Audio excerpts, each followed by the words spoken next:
तीन दामाद की सास पार्ट 1। कावेरी जी के पति का देहांत हुए काफ़ी वक्त हो गया था। कावेरी जी की 3 बेटियां थीं, ईशा, मोहिनी और सुहाना। तीनों ही काफ़ी होशियार और नौकरी करने वाली थी, लेकिन उन तीनों से कावेरी जी इतना प्यार करती थी कि उनकी शादी की उम्र होने पर भी उन्हें पराये घर भेजने का उनका मन ही नहीं हुआ। अरे तुम तीनों मेरे कलेजे का टुकड़ा हो। जब भी तुम्हारी शादी के बारे में सोचती हूँ ना, बड़ा डर लगता है। सही कहती हो मम्मी, हम भी आपसे बहुत प्यार करते हैं। हाँ, मम्मी पापा के जाने के बाद अब बिल्कुल अकेली हो गई हैं। और मम्मी, अगर हम तीनों शादी करके चले गए तो आपका ख्याल कौन रखेगा? लेकिन अपनी खुशी की वजह से मैं तुम तीनों को बिना शादी के भी तो नहीं देख सकती ना बेटा। समाज के हिसाब से देखे तो यह भी गलत होगा, और मैं ऐसा कुछ नहीं चाहती। लेकिन तुम तीनों से दूर होने के बारे में सोचती हूँ तो अजीब सा लगता है। लेकिन मम्मी, हम आपको इस तरह अकेला छोड़कर नहीं जा सकते। एक काम करते हैं मम्मी, शादी के बाद ना आप मेरे साथ मेरे ससुराल में चलना और मेरे साथ ही रहना। अच्छा, और तेरी सास मुझे रहने देगी तेरे ससुराल में? अरे बेटा, वहाँ ऐसा नहीं होता। बेटी की माँ कभी अपनी बेटी के ससुराल जाकर नहीं रह सकती। एक काम करते हैं माँ, आप ईशा और सुहानी की शादी कर दीजिए और मैं हमेशा आपका बेटा बनकर आपके साथ ही रहूंगी। मुझे नहीं करनी शादी। अरे मेरी बेटियां मुझसे कितना प्यार करती है, मेरी वजह से अपनी पूरी जिंदगी दांव पर लगाने को तैयार है। लेकिन मैंने ना इससे भी एक अच्छा उपाय सोचा है। क्या मम्मी? अगर आपके पास कोई सोल्यूशन है तो फिर क्यों परेशान हो आप? बताइए, क्या करना चाहती हैं आप? मैंने सोचा है कि अखबार में इश्तिहार देकर तुम तीनों के लिए 3 घर जमाई दामाद ढूंढ लूंगी। वैसे भी नौकरी तो तुम तीनों अच्छे से कर लेती हो, कमा भी अच्छा खासा लेती हो। कोई भी लड़का तैयार हो जाएगा तुमसे शादी करने के लिए। अरे मम्मी, ये हुई ना बात। इससे हमें आपसे दूर भी नहीं जाना पड़ेगा और आपको अकेला भी नहीं रहना पड़ेगा। हाँ मम्मी, ये बहुत अच्छा तरीका है। मैं तो कहती हूँ आज ही अखबार में ऐड निकलवा देते हैं। बिल्कुल, आज ऑफिस जाते वक्त मैं ये काम कर दूंगी। और कुछ ही दिनों के बाद कावेरी जी को 3 घर जमाई दामाद विवेक, सुमित और अविनाश मिल जाते हैं और वो उन तीनों लड़कों से अपनी तीनों बेटियों की शादी करवा देती है।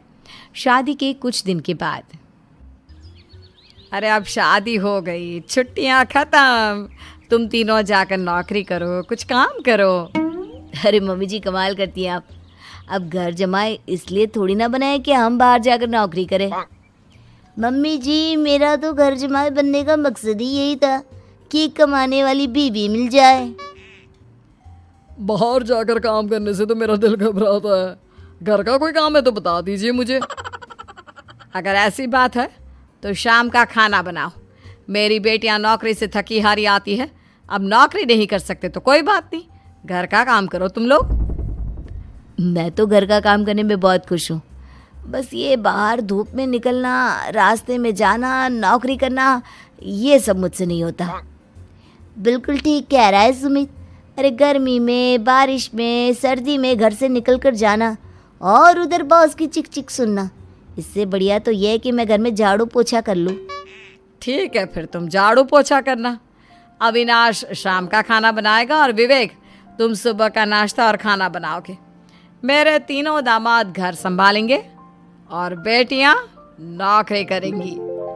अगले दिन सुबह के वक्त, मम्मी मुझे ऑफिस के लिए देर हो रही है, नाश्ता चाहिए। अरे उस विवेक से कहा तो था कि सुबह का नाश्ता उसे उठकर बनाना है। अभी जाकर देखती हूँ क्या कर रहा है विवेक। अभी तक सोया हुआ है क्या? सुबह के 10 बज गए हैं। सोने दीजिए ना मम्मी जी, क्या हमेशा हिटलर की तरह हाथ में डंडा लेकर खड़ी रहती हैं। मैंने कहा सीधे उठकर खड़े हो जाओ और जाकर नाश्ता बनाओ। लेकिन मम्मी जी, बिस्तर में से निकलते ही कोई नाश्ता कैसे बनाएगा?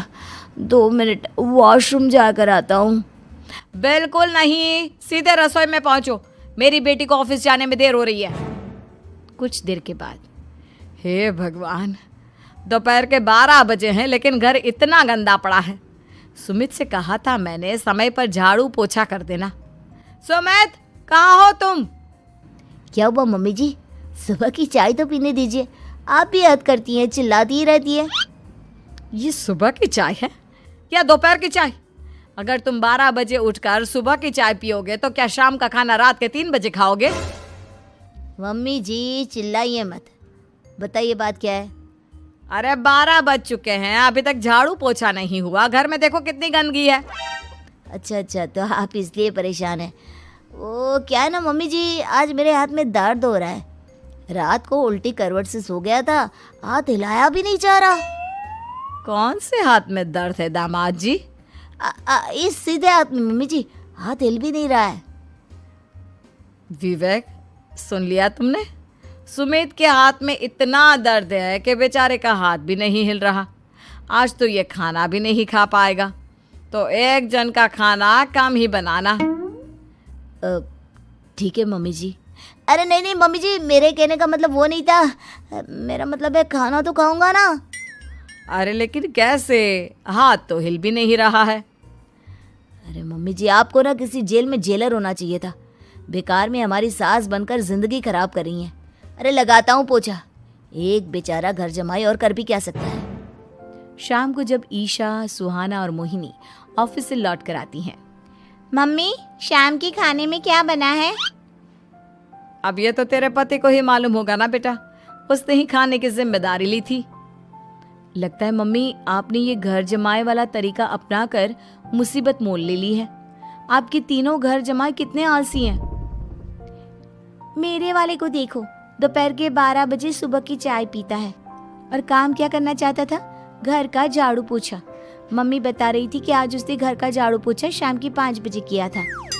अब क्या बताऊं बेटा, सुबह से हाथ दर्द का बहाना करके बैठ गया था। कहता है हाथ में बहुत दर्द हो रहा है, हिला भी नहीं जा रहा।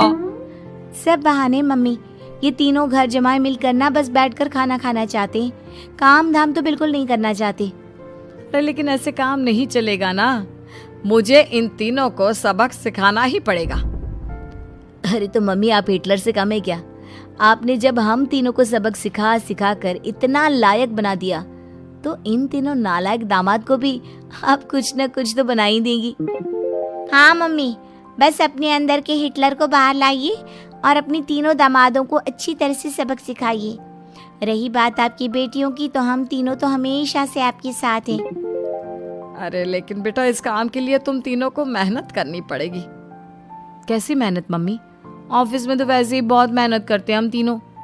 अरे प्रेग्नेंट हो जाओ, प्रेगनेंसी का बहाना बनाकर कह दो कि तुम तीनों ने नौकरी छोड़ दी है 2 साल के लिए, और जब घर में खाने के पैसे नहीं होंगे तो अपने आप काम पर जाएंगे ये तीनों। वाह मम्मी, क्या आइडिया दिया है। मैं तो कल ही जाकर कहने वाली हूँ कि मैं प्रेग्नेंट हो गई हूँ। फिर देखना कैसे मेरा पति अविनाश भाग भाग कर काम पर लग जाएगा। और फिर 2 दिन के बाद, सुमित, मैं ना प्रेग्नेंट हूँ और इसलिए अगले 2 साल के लिए मैंने अपनी जॉब छोड़ने का फैसला ले लिया है। विवेक, पापा बनने वाले हो तुम। अब से ना तुम्हें ऑफिस जाना होगा, क्योंकि मैं तो 2 साल के लिए छुट्टी पर चली गई हूँ। अविनाश, अब तुम्हें जिम्मेदारी संभाल लेनी चाहिए, वरना ये घर कैसे चलेगा। हम दोनों मम्मी पापा बनने वाले हैं। लेकिन कावेरी के तीनों आलसी दामादों पर अपनी बीवियों की बात का कोई असर नहीं हुआ। धीरे धीरे कावेरी जी को चिंता होने लगी, क्योंकि उनके प्लान के हिसाब से तीनों बेटियों ने ऑफिस जाना बंद कर दिया था। आखिर क्या तरीका अपनाएंगी कावेरी अपने आलसी दामादों को काम करना सिखाने के लिए? जानने के लिए सुनिए इस कहानी का पार्ट 2।